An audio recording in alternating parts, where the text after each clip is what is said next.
Joining me now is D.C. Congresswoman Eleanor Holmes Norton, who participated in the House sit-in, and E.J. Dionne from the Washington Post. First, let me thank both of you for being here.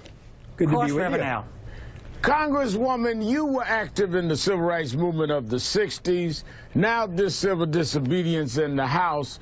Do you view gun violence as a civil rights issue in our time? I really do, and I think it shows the residents of the civil rights movement that you can take issues and make them appear not retro, but of this moment, when you can link them to the kinds of battles we fought then. Look what we were asking for. We were asking for the vote. We were asking for the vote then, albeit in another context, and we were asking for a vote now. We wanted a vote on the bill that said, look, if you're on a no-fly list, you can't fly. Right. That was the main bill we were after. So it seems entirely appropriate to us to invoke our past, and I can tell you, Reverend Al, I did a little sitting in my time, but we usually sat on seats. The House floor is very hard.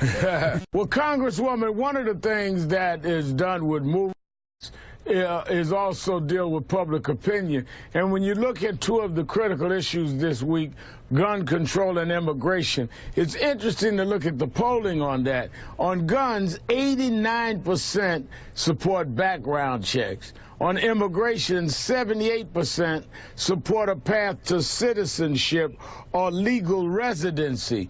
Could this upcoming election determine whether we see movement on these issues? I really do think so, Reverend Al. What is really different about the gun control issue, you would have thought we would have had this outpouring after the Connecticut massacre of 24 children. You're having it now because we're able to link it to terrorism. And we've got a combustible, for the Democrats at least, there was a combustible mixture. There was terrorism and guns. Remember, we want you not to be able to fly if you're on that list. There was discrimination against the LBGT community. Right. Two issues that meant a great deal to us. And they came together. And coming together when we had absolutely no alternatives. Remember, we can't do a filibuster. The third thing that inspired us was the Senate filibuster. And we felt we could not go home for July 4th and say, well, look, there was nothing we could do about it. This was not a spontaneous idea, but once it came out, the reaction to it was spontaneous on the part of Democrats. Now